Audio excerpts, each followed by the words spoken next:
नाज़रीन, एक बार फिर अवाम पर पेट्रोल बम गिरा दिया गया है। पेट्रोलियम मसनूआत की कीमतों में 4 रुपए का इजाफा किया गया है। 127.3 पैसे पेट्रोल की नई कीमत मुकर्रर की गई है। हुकूमत ये कहती है बार बार और हर बार जब भी पेट्रोलियम मसनूआत की कीमतें बढ़ाई जाती हैं कि ये पेट्रोलियम मसनूआत की कीमतें खत्ते में अब भी बहुत कम है। वफाकी वजीर खजाना साहब शौकत तरीन साहब ये कहते हैं कि अगर हम खत्ते की बात करें तो पेट्रोलियम मसनूआत की कीमतें पाकिस्तान में 17वें नंबर पर है और दीगर ममालिक के मुकाबले में पेट्रोलियम मसनूआत की कीमतें अब भी कम है।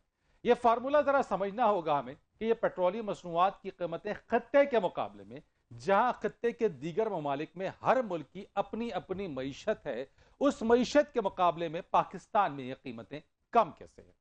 आपको जरा यह बता दें, थोड़ा सा अगर माजी में लेकर जाएं तो आलमी मंडी में खाम तेल के नर्ख और पाकिस्तान में फी लीटर कीमत के हवाले से आपको बता देते हैं।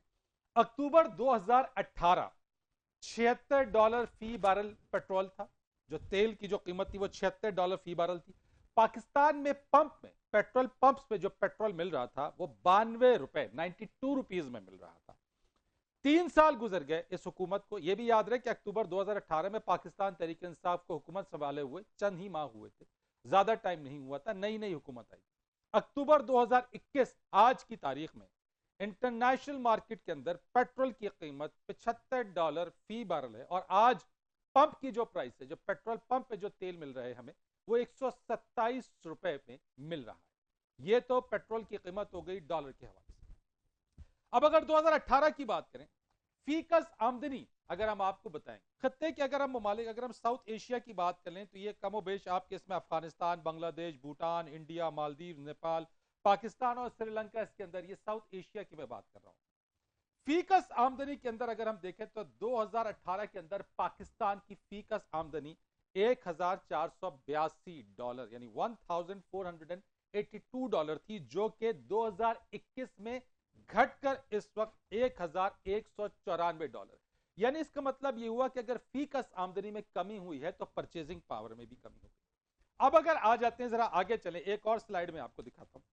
पाकिस्तान, भारत और बांग्लादेश की अगर हम बात कर लेते हैं, पाकिस्तान को अगर कंपेयर कर लेते हैं बांग्लादेश के साथ, भारत के साथ कंपैरिजन कर लें, पाकिस्तान की $1194 फीकस आमदनी है, तो यौमिया आमदन पाकिस्तानी रुपए के अंदर यानी 559 रुपीज फी बंदा एक दिन में कमा रहा है। ये यौमिया आमदनी है। मैंने इसको पाकिस्तान का जो एक्सचेंज रेट है 171 का डॉलर का, उससे अगर आप करें, यानी फीकस आमदनी अगर 1194 को डिवाइड बाय 365 और उसके बाद यौमिया आमदन डॉलर के अंदर और फिर पाकिस्तानी रुपए में आए तो वो 559 रुपए। भारत की अगर बात करें तो भारत में जो है वो $1901 है आपकी जो फीकस आमदनी है। और अगर आप इसको पाकिस्तानी के एक्सचेंज रेट से अगर आप मल्टीप्लाई कर लें इसको, तो ये बनती है 889 रुपीज, यानी परचेजिंग पावर ज्यादा है पाकिस्तान के तनाजुर में। अगर 171 का डॉलर रेट, और बांग्लादेश की अगर बात कर लें तो $1969 फीकस आमदनी है और पाकिस्तान ही के 171 के एक्सचेंज रेट पे अगर हम बात कर लेते हैं तो ये 923 रुपए बनती है। यानी भारत और बांग्लादेश के अंदर जो परचेजिंग पावर है हमारे एक्सचेंज रेट के मुताबिक हमसे ज्यादा है और हमारी जो है वो 559 रुपीज है पर डे के हवाले से।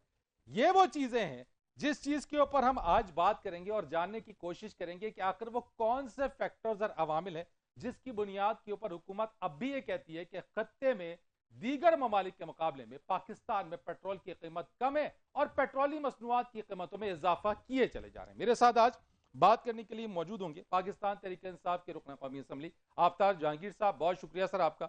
मुझे ज्वाइन करेंगे मुस्लिम लीग नून के रुकन कौमी असम्बली अली परवेज मलिक साहब और रुकन सूबाई असम्बली पाकिस्तान पीपल्स पार्टी शहरा रजा साहबा। आप तीनों मेहमानों का बहुत बहुत शुक्रिया। आफ्ताब जहांगीर साहब, स्टैटिस्टिक्स ये चीजें ये मैंने भी कुछ बयान कर दी हैं, मुझे बताइएगा वो कौन सा फॉर्मूला है जिसके तहत ये वजीर खजाना कहते हैं कि 17 ममालिक के मुकाबले में पाकिस्तान में कीमतें कम है। अगर पाकिस्तान में कीमत कम है और वहां का कंपैरिजन दिया जा रहा है कि उधर महंगी है पाकिस्तान में सस्ती है, तो फिर अगर जो पर कैपिटा इनकम वहां की ज्यादा है तो पाकिस्तान में पाकिस्तानियों की फीकस आमदनी को क्यों नहीं बढ़ाया जा रहा? अगर आप कंपेयर आपने जब किया है प्राइसेस का, तो आप ये भी बता दें कि जी जिन ममालिक का आपने जिक्र किया है कि वहां पे पेट्रोल की क्या कीमत है पाकिस्तान के जी मुकाबले मैं बता देता हूं आपको, चले मैं बता देता हूं। भारत की मैंने बात की है, भारत में नई दिल्ली के अंदर 101 रुपए पेट्रोल मिल रहा है, मैं बांग्लादेश की अच्छा, बात कर लेता हूँ, उसका 89 टका पर लीटर वहां पे मिल रहा है। अच्छा, ये वहां पर एक्सचेंज रेट क्या है? जी, एक्सचेंज रेट भी मैं आपको बता देता हूँ। भारत जी के अंदर आपका एक्सचेंज रेट जो है वो इंडियन रुपी पर डॉलर 74 है, जी। पाकिस्तान का और रुपी पर डॉलर 171 है, तो मैं बांग्लादेशी ये टका पर आप डॉलर इससे इससे 85 आप है। उससे कंपेयर, आप जब डॉलर को उससे हमारे उससे कंपेयर करेंगे तो उसका तो वन से वो 71 रुपीज आप बता रहे हैं इंडिया का, तो नहीं, उसकी करेंसी भी 171 स्ट्रांग है। पाकिस्तान का। नहीं, वहाँ वहाँ का इंडिया का आपने अभी कितना का बताया? Seventy Indian one rupee rupees per dollar 74 है। 74। अब आप मुझे बताएं कि $74 जिसकी जिस रुपीज में है इंडिया की और पाकिस्तान की अगर वो करें तो आपको अंदाजा हो जाएगा कि कौन सी करेंसी ज्यादा मजबूत है। अगर उस हिसाब से आप देखेंगे तो ये पाकिस्तान से महंगा है वहां पे पेट्रोल। हम्म। आप एक चीज ये भी ध्यान रखिएगा, और इसी मैं तरह आप और आप बांग्लादेश। ये भी जहन में रखें कि पर कैपिटा इनकम जो भारत की है वो भी क्या है। अच्छा अच्छा, देखिए बात ये है कि हर मुल्क की अपनी एक सूरत हाल है। हमारे यहाँ यही तो मैं कह रहा हूं आफ्ताब जहांगीर हाँ, साहब, यही तो मैं कह नहीं रहा हूं कि अगर हर मुल्क की मैं एक ये सूरत समझता हाल हूँ। है तो देखिए, फिर ऑरेंज टू ऑरेंज कंपैरिजन होगा ना, एप्पल टू एप्पल होगा। नहीं ये नहीं, तो नहीं हो आपने सकता कि आपने आप कंपेयर ऑरेंज टू उससे एप्पल किया से है ना, कंपेयर लेकिन करें। मैं आपको बताऊं वहां पर जो हालात हैं इंडिया के अंदर भी, आप अगर हालात देख लेंगे जाकर, आप कुछ लोगों की तो इनकम बता सकते हैं आप, लेकिन ऐसी अक्सरियत की लोगों की नहीं है। मैं मैं पर क्योंकि मेरा कैपिटा लोगों इनकम के की पास। बात कर रहा हूं आफ्ताब जहांगीर अच्छा साहब, पर अच्छा, कैपिटा देखिए इनकम। मैं इस बहस में नहीं पढ़ना चाहता। मैं ये कहता हूँ कि अगर हमें मालूम है कि इन सब चीज़ों से हमें मुश्किलात का सामना है और हुकूमत को चाहिए। मैं तो ऑनेस्टली बात करता हूँ हमेशा से, और मैं ये कहता हूँ कि अगर हुकूमत को समझती है कि जो उसमें अभी गुंजाइश नहीं है बढ़ाने की, तब तो उसको देख ले रेट्स को, लेकिन अगर जरूर उस गुंजाइश है तो फिर नहीं नहीं बढ़ाना नहीं, चाहिए, मैं तो क्योंकि पूछना ये चाह रहा हूं कि आपकी गवर्नमेंट ये हमें बता रही है, कायल करने की कोशिश कर रही है कि खत्ते के 17 ममालिक से कम कीमत है पाकिस्तान के अंदर। तो ये सर क्या अगर है, ये कंपेयर क्या करेंगे, लॉजिक है। देखिए मैं आपको यही बता रहा हूँ कि करेंसी को अगर कंपेयर करेंगे तो आपको अंदाजा होगा कि पाकिस्तान की जो है खत्ते के अंदर प्राइस कम है, क्योंकि उनकी करेंसी स्ट्रांग है। हमारी करेंसी जो है वो कमजोर है। हमें 171 रुपए मिलते हैं, उनको जो है 74 रुपए मिल रहे हैं डॉलर के अगेंस्ट। हाँ। तो आप इसके उसके हिसाब से जब आप उसको कैलकुलेट करेंगे तो आपको अंदाजा होगा कि पाकिस्तान से ज्यादा महंगा है वहां पे पेट्रोल। यही तो मैं आपसे कह रहा हूं कि 2018 में जब आपकी गवर्नमेंट आई थी तो $76 पर बैरल आपका तेल था और मिल रहा था पंप के अंदर 92 रुपए। अब आपकी अक्टूबर 2021 के अंदर 75 उस डॉलर वक्त है। हमारी करेंसी रेट क्या था? मैं बता रहा हूं आपको, ये शायद आप उस वक्त कंपेयर कर ले, ठीक है डिवैल्यूएशन कम, हुआ, डॉलर टू रुपया भी अगेंस्ट कितना था? रुपया भी डिवैल्यूएट हुआ है। किसको कंट्रोल आप कर। चले, अच्छा, रुपया भी आप ये भी डिवैल्यूएट तो हुआ। देखें ना, जब आप करेंसी को देखेंगे और फिर आप इंटरनेशनल मार्केट को देखेंगे तो उसके लिहाज से हमारे खित्ते के अंदर प्राइसेस कम है अभी भी। यानी ठीक है शैला साहबा, इस लॉजिक को आप मानते हैं कि जो पेट्रोलियम प्राइसेस हैं अगर खत्ते से कंपेयर कर लें तो फिर मेरा तो पॉइंट ऑफ व्यू है कि खत्ते की पर कैपिटा इनकम जो है पाकिस्तान में भी उतनी ही बढ़ाने की कोशिश की जानी चाहिए। जी बिल्कुल, आपकी बात से मैं बिल्कुल मुत्तफिक हूँ। और मैं ये भी याद दिलाना चाहती हूँ, और अली भी इसको सेकंड करेंगे, और जो भी मैं हिस्ट्री पे जो भी ग्रिप रखता है वो ये ज़रूर बताएगा कि पाकिस्तान पीपल्स पार्टी के दौर में इंटरनेशनल मार्केट में पर बैरल जो है वो क्या कितने डॉलर थी पेट्रोल की प्राइस, 145 से 150 से अबव गई, और पाकिस्तान में पेट्रोल कितना मिल रहा था। लेकिन तो आफ्ताब जहांगीर ये साहब तो कहते हैं कि उस वक्त की आप डॉलर की भी चीज देखें, वो आज तो जस्टिफाई करते हैं कि आज डॉलर कहां पहुंच गया, उसके हिसाब से तो उनके नजदीक है, ठीक है। देखें, आफ्ताब जहांगीर मेरे भाई हैं और मैं समझती हूँ कि ये बहुत मुख्तलिफ आदमी, इनको आज बड़ी मुश्किल में आपने फंसा दिया। ये जब डॉलर ऊपर जाता है और पाकिस्तानियों को क्या क्या फेस करना पड़ता है, ये सबसे ज्यादा इमरान साहब ने बताया जी हाँ। लोगों को। उन्होंने तो ये डॉलर को कंट्रोल करना, चाहे आर्टिफिशियली करें तो किसका काम है, ये पीएमएलएन ने तो आर्टिफिशियली कंट्रोल कर रखा था, तो अवाम को रिलीफ देना था ना। जी हाँ।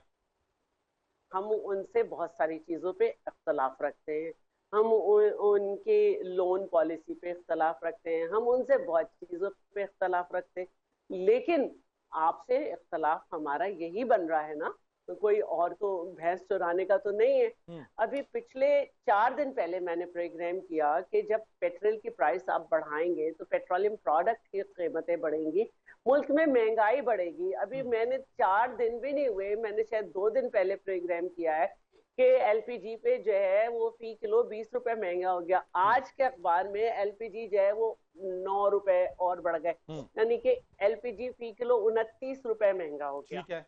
मैं मतलब हम अगर सारी चीजें देख रहे हैं, हर चीज को अब अखबार में हर चीज है ना। अब डॉलर भी 172.80 का हो गया।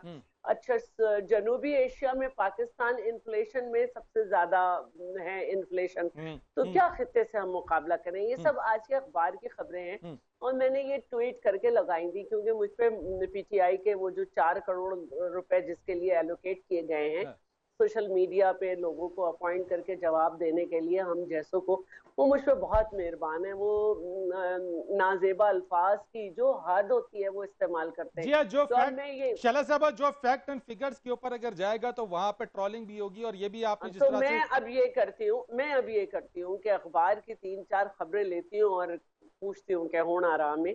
तो साउथ एशिया, देखिए साउथ एशिया तो के अंदर अगर ये 8 कंट्रीज है, उन 8 कंट्रीज के अंदर अगर आप डाउन टू अपवर्ड जाएं तो पाकिस्तान जो है उसका नीचे से ऊपर की तरफ तीसरा नंबर है, यानी कि जो पर कैपिटल इनकम। मैं अली परवेज साहब की तरफ जरा आ जाता हूं। मैं बस अपनी बात को खत्म कर रही हूँ। तो मैंने आज यही बात की थी कि इन सारी खबरों के साथ कि पेट्रोल मसनूआत की कीमतें तारीख की बुलंद तरीन सतह पर हैं और पेट्रोल जो है वो कितना महंगा हो गया और कितने रुपए लीटर हो गया, और डॉलर की ये कीमत हो गई, एलपीजी की ये कीमत हो गई। परसों मैंने कहा था कि 700 बिलियन रुपीस जो है वो बजट डेफिसिट है, और ये भी कहा था कि कितने परसेंट जो है वो अगस्त से लेके अब तक जो है इंपोर्ट्स बढ़ी हैं। तो आज फिर ये चीजें आ गई नहीं। तो इसमें मैंने यही लिखा था कि हंसी इस पे आ रही है कि वजीर आजम ये कह रहे हैं कि जो सब महंगाई है ना, ये जो जनूबी एशिया में हमारा इन्फ्लेशन पे पहले नंबर पे आ गया है, ये आर्जी है। मतलब 3 साल जो है ना ये आर्जी में गुजर गए। और परसों ही ये खबर थी जो मैंने प्रोग्राम किया था, कल मैंने नहीं किया कोई, कि ये पॉलिसी, ये जो आशारिये हैं सारे ये नेगेटिव हैं, तो नई पॉलिसीज मुरतब की जाएंगी।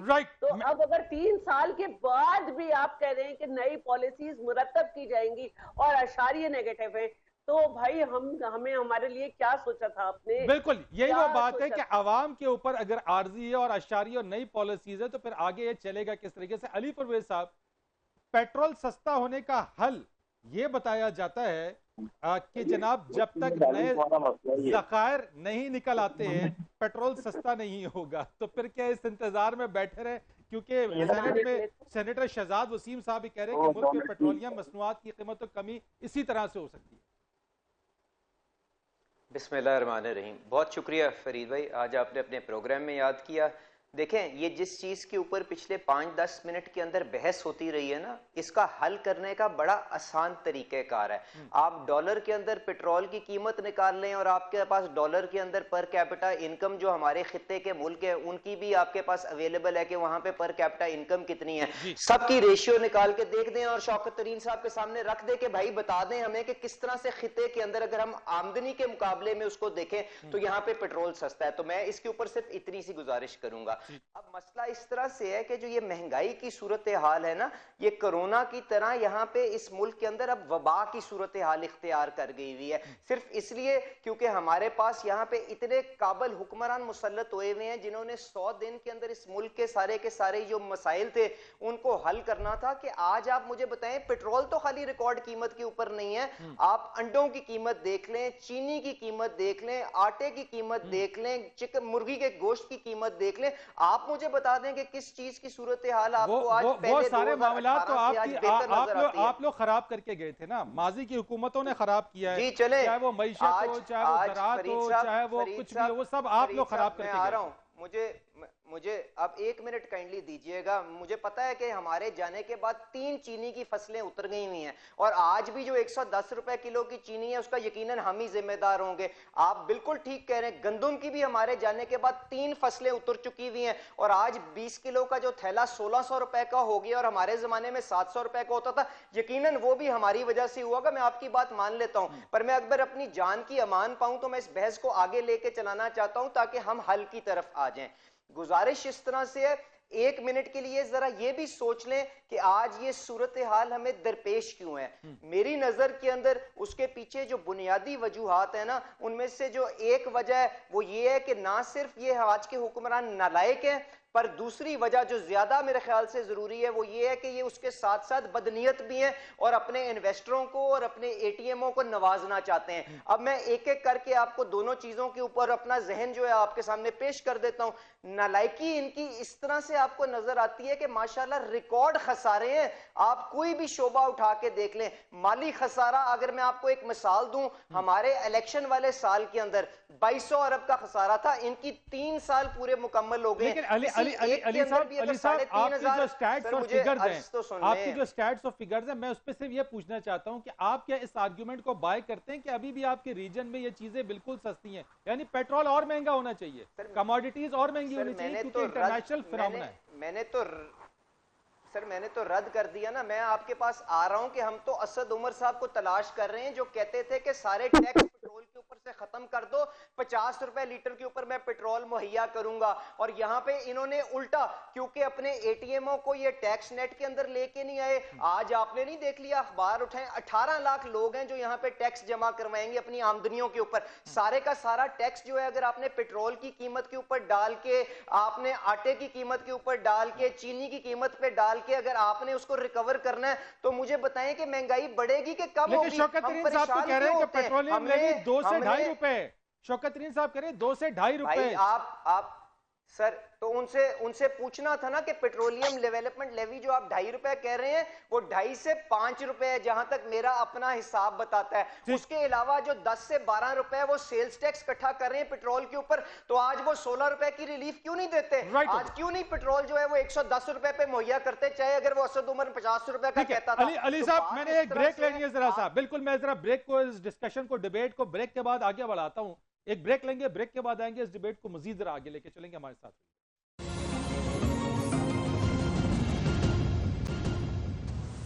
प्रोग्राम में एक बार फिर खुश आमदीद कहेंगे। आफ्ताब जामी साहब, आपने शैला साहबा की भी बात सुनी, अली परवेज मलिक साहब की भी बात सुनी है।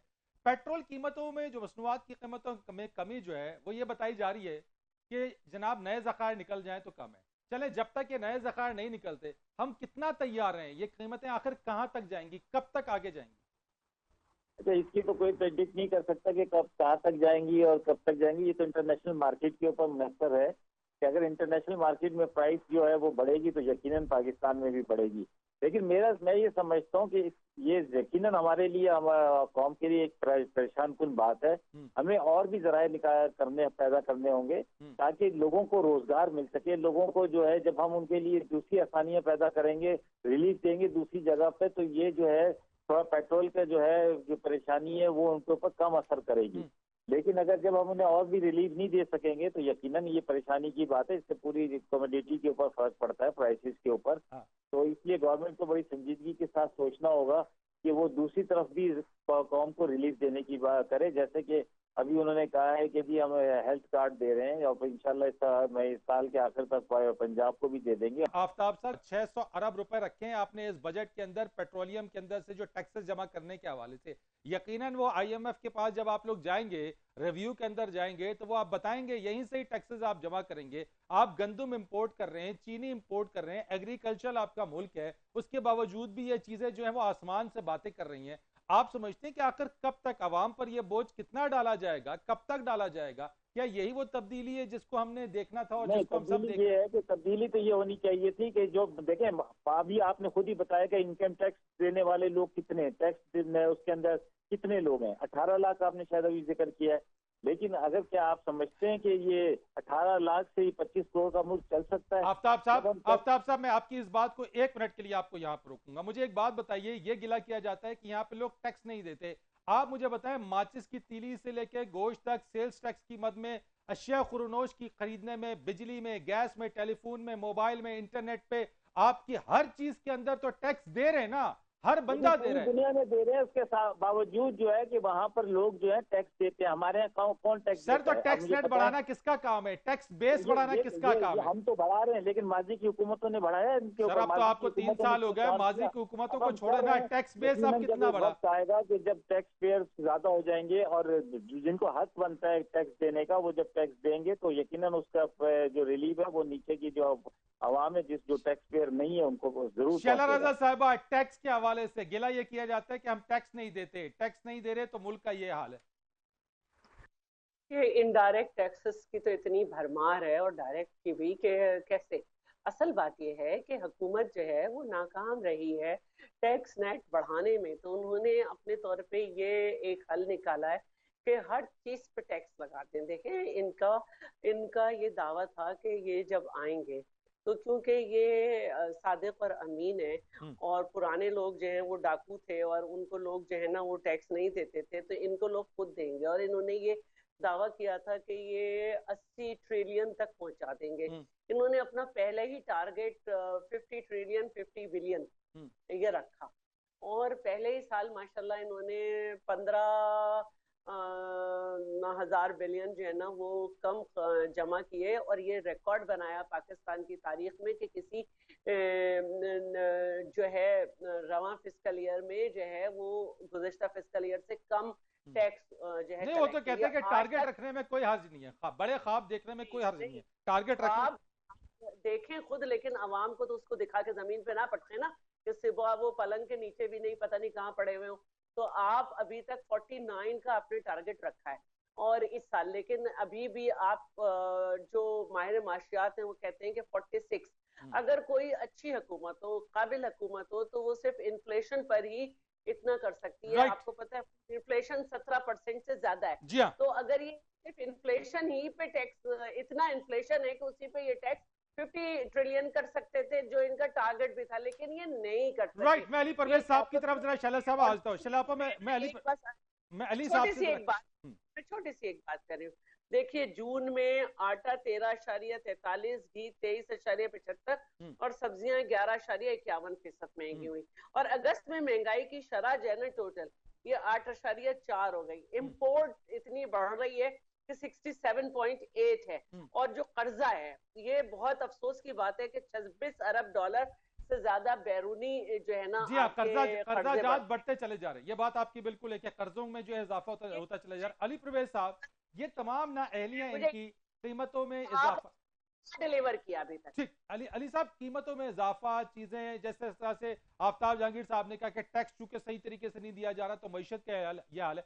बीइंग अपोजिशन, आप लोग क्या कर रहे हैं? गवर्नमेंट को किसी तरह से कोई खींचे तो सही कि ये कर क्या रहे हैं? यानी आए रोज कीमतें 1-2 रुपए नहीं, 5-5, 10-10 रुपए इजाफा हो रहा है हर चीज में। फरीद मियां, आपका जो गुस्सा आज है वो बिल्कुल जायज है, मगर मैं गुजारिश करूंगा हमें बात को मुकम्मल तो करने देना। देखिए, गुजारिश इस तरह से है, अगर आप नालायक भी हों और बदनीयत भी हों और आपने जहांगीर खान तरीन को, नदीम बाबर को और इन सबको नवाजना हो जिन्होंने आपकी इलेक्शन की कैंपेन के अंदर आपको पैसे दिए हों, तो मुझे बताएं वो लोगों की जेब से आप किस तरह निकालेंगे? इसी तरह चीजों को महंगा करके निकाल सकते हैं ना। तो ये आपको बुनियादी चीज समझने की जरूरत है। और दूसरी बात जो मैं आपसे गुजारिश करूंगा वो ये है कि आज हम पेट्रोल को रो रहे हैं ना, आप जरा 1 महीने का इंतजार करिएगा। अभी जिस तरह सर्दी आएगी तो आप देखिएगा गैस की क्या सूरत हाल होगी। माशाल्लाह जो आज के काबिल हुक्मरान है ना, इन्होंने जो शाहिद खान अब्बासी को कहते थे कि 10-11 डॉलर की तुमने गैस ली है, तुमने इसमें गीजर चलाने की किया है, इनसे आज जरा 1 मिनट के लिए ये पूछिएगा जो ये आज गैस खरीद रहे हैं वो 25-25, 30-30 डॉलर की खरीद रहे हैं। उसके बाद जब ये गैस खरीद नहीं सकेंगे तो आप समझ सकते हैं जिस शहर के अंदर, लाहौर के अंदर मैं बैठा हूं, वहां पे जब आवाम सर्दी के अंदर अपने चूल्हे जलाने की कोशिश करेगी, अपने गीजर जलाने की कोशिश करेगी, अपने गीजर चलाने की कोशिश करेगी, हीटर चलाने की कोशिश करेगी, उनकी क्या सूरत हाल होगी। तो माशाल्लाह ये इनकी काबिलियत है जो आपके सामने आ रही है। अब गुजारिश इस तरह से है, जहां तक ऑपोजिशन का किरदार है, तो मुझे बताएं शैला साहिबा और हम यहां पे बैठ के इनको जो आईना दिखा रहे हैं, अगर कोई भी यहां पे गैरतमंद हुकूमत हो तो उसको शर्म से चुल्लू भर पानी के अंदर डूब मरना नहीं चाहिए। आज नेशनल असेंबली के फ्लोर के अंदर अगर किसी यहां पे जायज हुकूमत के साथ इसी तरह जो लोगों ने प्रोटेस्ट किया होता तो वो होश के नाखून लेके कोई ना कोई एक आम आदमी को रिलीफ देने की तो कोशिश करता ना।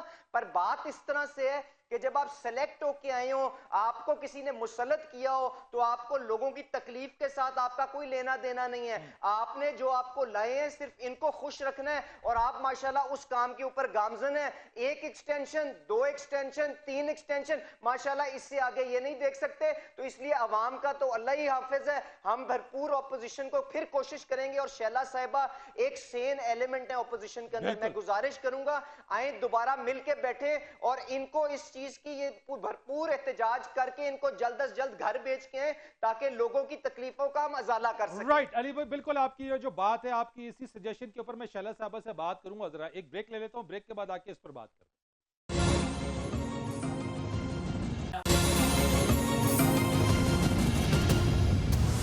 प्रोग्राम में खुशामदीद कहते हैं। शैला साहबा, ब्रेक पर जाने से पहले अली साहब ने एक सजेशन दी, क्या सोच रहे हैं अगर इस सजेशन को माना जाए, एक स्ट्रांग अपोजिशन की जाए? अब जिस तरीके से आज की है कि आपने जो है वो पेट्रोल की कीमत में इजाफा हुआ, एलपीजी में इजाफा हुआ, और खबरें यही आई हैं अब कि एलएनजी की कीमतों में भी इजाफा हो गया। अच्छा, बहुत संजीदा बात है ये, जिसको मैं समझती हूँ कि जो हम असेंबली में देख रहे हैं वहां पे ऑपोजिशन का एका देखकर कोरम ही नहीं पूरा हो रहा है और कोरम नहीं पूरा किया जा रहा, और एक्सटेंशन अब तो ऑर्डिनेंस के थ्रू भी आ रही है कि क्योंकि ऑपोजिशन के साथ इन्हें नहीं बैठना, बात नहीं करनी, टीटीपी के लिए इनके पास शराइत हैं, हमारे लिए नहीं है, तो इनको टफ टाइम असेंबली में बिल्कुल मिल रहा है। अगर ऑपोजिशन की पार्टीज जो हैं वो समझती हैं कि अगर वो असेंबली में बैठ के इनको सही टाइम दे रही हैं, तो फिर देखना होगा बिल्कुल लार्ज स्केल पर कि कहाँ पर इन आपस में गलतियां हुई हैं, उसको देखें और बिल्कुल ये कर सकते हैं। लेकिन एक बात जरूर है कि हमें इलेक्शन रिफॉर्म्स असेंबली ही से लानी है, और जो चीज हम पीटीआई को समझाते थे और अब दोबारा उन्हें समझा रहे हैं कि इलेक्शन रिफॉर्म्स जो है वो उस पर तवज्जो करें, वरना उनके लिए भी मसला होगा। एक ऐसी रिफॉर्म्स जिसको कोई भी पार्टी नहीं मान रही, आपके पास कर देने से कुछ भी नहीं होगा, मुल्क अनारकी की तरफ जाएगा जो कोई भी नहीं बर्दाश्त कर सके। राइट, आपने कहा जी election reforms within the parliament. Aftab Jahangir साहब, एक ऐसी चीज जो पार्लियामान के जरिए हो, क्या जरूरी नहीं कि हर चीज ऑर्डिनेंस के जरिए ला के आप पार्लियामान के जरिए उन चीजों को लेकर आए? और इलेक्शन रिफॉर्म्स तो वक्त की अहम जरूरत है, कैसे कट करेंगे, कैसे मैनेज करेंगे महंगाई को, इलेक्शन रिफॉर्म्स को? आगे चल के आपकी जमात ने भी इलेक्शन में हिस्सा लेना है। देखिए फरीद, बात यह है कि जब पार्लियामान को ये चलने ही नहीं देंगे, लेकिन मैं ये समझता हूँ कि कोरम पूरा नहीं होना जरूरी है, क्योंकि ये ट्रेजरी बैंक की जिम्मेदारी है। लेकिन अगर नहीं है तो कम से कम ये है कि आप ऑपोजिशन है। नहीं, अगर कोरम पूरा नहीं है तो ये किसकी जिम्मेदारी है? ऑपोजिशन की? देखिए, मैंने आपको कहा ये ट्रेजरी हमारी गवर्नमेंट की जिम्मेदारी है कि गवर्नमेंट के बेंचेस को वहाँ पे होना चाहिए, कोरम पूरा होना चाहिए। वो नहीं है ना, वो तो नहीं है। मैं अच्छा फरीद भाई, बात तो सुन लेना। बात ये है कि अभी ताराना खत्म नहीं होता और कोरम को पॉइंट आउट किया जाता है, तो अगर उसके बदले में, जिसमें बाज दफा इनके आपस में अपोजिशन वाले जो है एक दूसरे को नाराज कर रहे हो, तो गुस्सा कर रहे होते हैं कि यार ये क्या बात हुई, हमने बात करनी थी, बहुत सारे इश्यूज हैं, क्वेश्चन आंसरिंग है, पॉइंट ऑफ ऑर्डर पे बात की जा सकती है, लेकिन क्या है कि ये वो मौका ही नहीं देते। आप ये कहना चाह रहे हैं कि कोरम पूरा अगर नहीं है तो उसकी निशानदेही भी नहीं होनी चाहिए? आपकी अगर निशानदेही नहीं, काम की बात होनी चाहिए। जैसे मैंने बहुत दफा बात कर बुलाया किसने, तो लेकिन मैं ये कहता हूं कि इसका मतलब ये है कि आपने जिम्मेदारी अपनी खत्म कर दी कोरम पॉइंट आउट करके, लेकिन आपका काम ये है कि आप वहां पर जो भी मसाइल है उनकी निशानदेही भी तो करें। यार आफ्ताब साहब, मुझे एक बात बताइए कि आपके एमएनएज, आपके वुजरा, उनका मौजूद रहना भी तो जरूरी है। पार्लियामान की खाली दीवारों से तो वो एड्रेस नहीं करेंगे ना। अच्छा, आप मुझे एक बात बताएं फरीद साहब, आपको थोड़ा सा ये समझने की कोशिश करनी चाहिए कि पार्लियामेंट के अंदर एक तरीकेकार है। अगर आपका कोई सवाल है तो उसका जवाब आपको मिलेगा, चाहे वजीर देगा या उसका पार्लियामानी सेक्रेटरी देगा, ये कोई ना कोई जरूर, लेकिन जवाब आपको जरूर मिलेगा। इसी तरह और बहुत सारे इश्यूज हैं जिसके ऊपर गुफ्तगू की जा सकती है, लेकिन क्या है कि ये असेंबली मतलब इजलास शुरू होने से पहले अभी पूरा तरह स्टार्ट भी नहीं होता, अभी तराना ही खत्म होता है तो राइट हो गया। मुझे प्रोग्राम खत्म करना है। शैला साहब 5 सेकंड्स का कमेंट दे दें। आपने चूंकि कहा कि कमेंट 5 सेकंड, मुझे प्रोग्राम क्लोज करना है। मैं सिर्फ इतना कह रही हूँ कि कोरम पूरा करना हुकूमत की इसलिए जिम्मेदारी है कि इजलास हुकूमत बुला रही है, और अगर आप ये नहीं कर सकते तो मत बुलाएं। इसी तरह ऑर्डिनेंस फैक्ट्री लगा रखी है, उस पर ही काम। राइट, बहुत शुक्रिया आपका शैला रजा साहब, आप हमारे साथ मौजूद थी। आफ्ताब जहांगीर साहब आपका बहुत शुक्रिया। अली परवेज मलिक साहब बहुत शुक्रिया आपका। फरीद रईस को इजाजत दीजिए, अल्लाह हाफिज।